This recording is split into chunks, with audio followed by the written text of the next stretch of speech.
Assalamualaikum warahmatullahi wabarakatuh. Alhamdulillah wassalatu wassalamu ala Rasulillah wa ala alihi wa ashabihi wa mawala. Rabbi shrah li sadri wa yassir li amri wahlul 'uqdatam min lisani yafqahu qawli, amma ba'du. Hadirin jamaah salat duhur rahimani wa rahimakumullah. Kita bersyukur masih diberikan nikmat oleh Allah Subhanahu wa taala, kesehatan dan juga kemampuan untuk melakukan ibadah kepada Allah Subhanahu wa taala. Dan terlebih hari ini adalah hari yang siang hari ini Allah turunkan hujan, ya. Allah yang menurunkan hujan dari langit untuk memberikan minum kepada setiap makhluk hidup.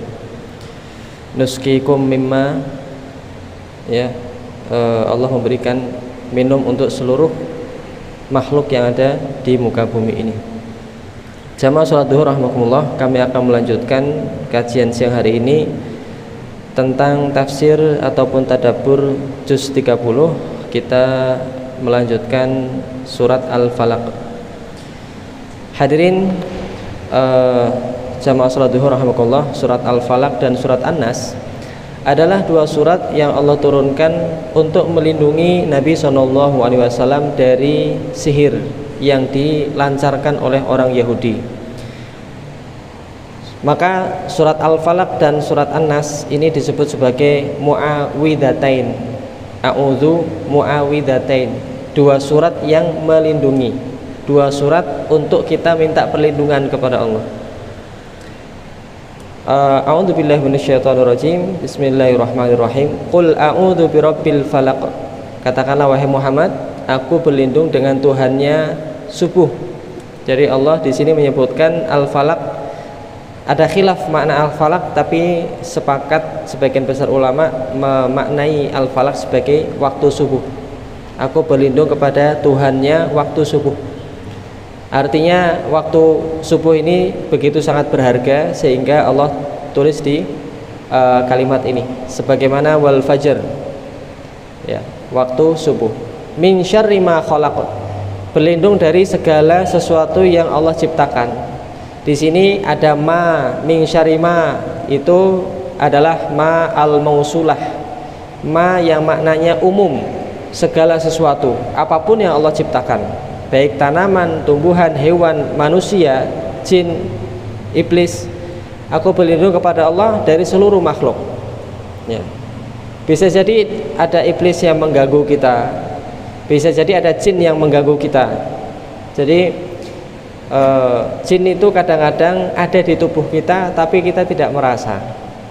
Ketika jiwa kita itu kosong, itu jin dengan mudah bisa bersarang di tubuh kita, ya. Kemarin ada seseorang yang mendatangi rumah kami kemudian minta diruqyah, ya. Tapi dari kondisi anaknya, dia seperti anak depresi, ya. Maka ketika kita melihat anak ini depresi, ya, yang pertama bukan kita ruqyah dulu, kita sembuhkan dulu depresinya, tekanannya itu disembuhkan. Jadi psikolog dulu atau psikiater atau ke, ya, terapis terlebih dahulu. Karena apa? Seseorang yang berada dalam tekanan itu mesti hatinya lemah. Kalau di ruqyah ada jinnya atau tidak, insya Allah ada jinnya. Orang yang hatinya lemah itu mudah untuk kemasukan jin. Tapi kalau hatinya masih lemah, belum dikuatkan, di ruqyah jinnya keluar nanti masuk lagi. Di ruqyah keluar jinnya masuk lagi. Jadi keluar masuk. Kuncinya memang menguatkan hati seseorang agar tidak mudah dimasuki oleh jin. Salah satunya rutin membaca surat ini, surat Al-Falaq, surat An-Nas. Makanya kita diperintahkan, disunnahkan untuk membaca zikir pagi petang, baca surat Al-Falaq, surat An-Nas. Setiap habis sholat baca surat ini, agar hati kita semakin kuat. Nah, jadi kalau hati kuat, insya Allah jin itu nggak nyaman berada di dalam diri seseorang, dia keluar dengan sendirinya. Berlindung dari ciptaan Allah, jin, iblis maupun manusia yang ingin berbuat jahat, atau bahkan keluarga kita sendiri, ya. Anak kita bisa jadi menjadi fitnah, istri juga menjadi fitnah, suami jadi fitnah, kadang-kadang mendatangkan masalah. Maka kita berlindung kepada Allah dari segala sesuatu yang Allah ciptakan. Min syarri ma khalaq wa min syarri ghasiqin idza waqab, dan dari, ya, aku berlindung kepada Allah dari segala ciptaan yang Allah ciptakan dan dari segala kejahatan malam idza waqab, ketika telah gelap gulita. Malam hari itu dimanapun peluang besar untuk manusia berbuat kejahatan. Malam hari biasanya ada perampok, walaupun di rumah malam hari kadang ada pencuri. Kita berlindung kepada Allah dengan membaca surat ini. Kita keluar malam hari, ya, daerah Semarang rawan dengan kriminalitas. Ada yang bawa arit, bawa ini, ya, saya pernah melihat langsung, ya, malam-malam anak muda bawa celurit yang panjang, subhanallah. Ya, malam-malam kok ngarit, Mas? Ya, malam-malam bukan ngarit, mereka mau cari mangsa. Terutama di daerah sana atas itu Jalan Baru itu rame, ya. Anak-anak muda di situ rame sekali. Kadang ada tawuran macam-macam.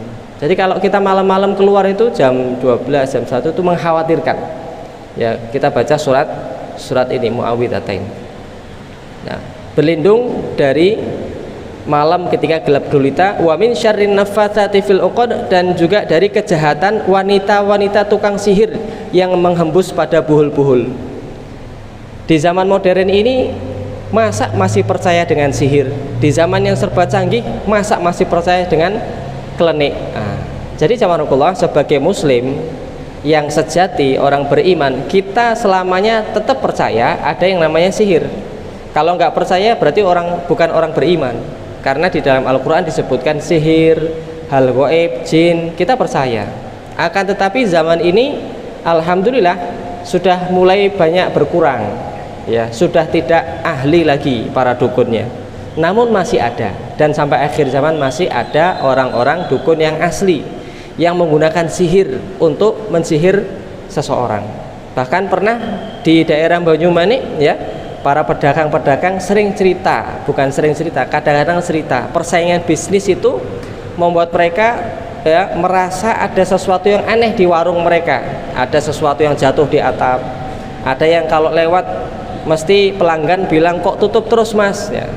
Ada yang makanannya cepat basi, macam-macam sekali mereka sampaikan. Ustaz, ini gimana? Ya, diruqyah saja, Pak. Karena banyak yang masih menggunakan, ya, hal-hal seperti itu. Di toko-toko, mohon maaf, kita jangan menggunakan kucing yang ngawe-ngawe ini loh, ya. Kucing, patung kucing yang memanggil-manggil, seakan-akan itu harus dipasang agar warungnya rame. Bahkan tidak hanya toko-toko yang miliknya orang Cina saja, tokonya orang Muslim kadang percaya dengan itu. Ada warteg, saya masuk warteg, ini kan Tegal, Pak, ya, bukan Cina kan, ya. Warteg itu masang itu juga, ya, ngawe-ngawe, ikut-ikut biar rame, waliyadzubillah. Cukup baca surat ini Bapak Ibu rahimakumullah, qul a'udzu birabbil falaq, qul a'udzu birabbin nas. Jangan sampai kita membandingkan Allah dengan benda yang lainnya, tidak bisa dibandingkan, ya. Min syarri wa min syarrin naffatsati fil 'uqad wa min syarri hasidin idza hasad. Ayat terakhir, aku berlindung kepada Tuhannya, ya, waktu subuh dari kejahatan pendengki, penghasad apabila dia dengki, ya. Hasad, orang yang iri. Ini berbahaya. Orang yang iri itu berbahaya. Di langit pertama kali penyakit yang muncul adalah hasad, yaitu iblis ketika iri dengan Nabi Adam diciptakan, ya. Khalaqtani min nar wa khalaqtahu min tin. Ya Allah, Engkau ciptakan saya dari api, harusnya mulia, masa suruh sujud sama orang yang diciptakan dari tanah, gitu. Merasa iri. Lalu kemudian di bumi, kejahatan pertama kali yang muncul juga adalah karena hasad. Qabil dan Habil, saya harusnya menikah dengan, ya, dia, ya, yang lahirnya bersama dengan saya, cantik, ya, seperti itu. Dia hasad, iri. Kenapa korban saya kok nggak diterima, korbannya dia diterima? Nah, oleh karena itu dia membunuh Habil. Nah, karena berbahayanya penyakit hasad ini, ya, jamaahumullah, maka Allah Ta'ala menyebutkan kalimatnya khusus di dalam Al-Quran, hasad, min syarri wa min syarri hasidin idza hasad, berlindung dari rasa iri dengkinya orang yang hasad. Bagaimana tidak, sudah lama kita tinggal di rumah ini tapi punya tetangga iri, oleh karena itu terjadi, ya, akses utama di tembok, oleh karena itu terjadi, ya, sering melempar kotoran sampah di depan rumah kita. Karena apa? Karena hasad, karena ada rasa dengki. Jadi jamaah dimanapun ada orang hasad. Di masjid itu juga kadang-kadang ada orang hasad, di kantor ada orang hasad, di lapangan ada orang hasad. Jadi kita berlindung dari berbahayanya penyakit hasad ini, terutama diri kita juga. Kita berlindung agar hati kita juga tidak muncul penyakit hasad. Jamaah kiranya kita sampai di surat Al-Falaq ini, insyaallah kita akan lanjutkan pada lain kesempatan di surat An-Nas. Semoga bermanfaat dan semoga kita istiqomah membaca dua surat ini sebagai perlindungan kita kepada Allah SWT. Memang takdir tidak bisa ditolak. Kalau sudah saatnya mati, meninggal, ya meninggal. Akan tetapi yakinlah bahwasanya Allah itu maha melindungi kita semuanya. Dan setidaknya kalaupun kita meninggal, kita sudah bertawakal kepada Allah, berusaha baca surat ini. Orang yang bertawakal derajatnya tinggi di hadapan Allah Subhanahu wa taala. Wallahu a'lam bishawab. Subhanakallahumma bihamdika asyhadu an la ilaha illa anta astaghfiruka wa atubu ilaik. Wassalamualaikum warahmatullahi wabarakatuh.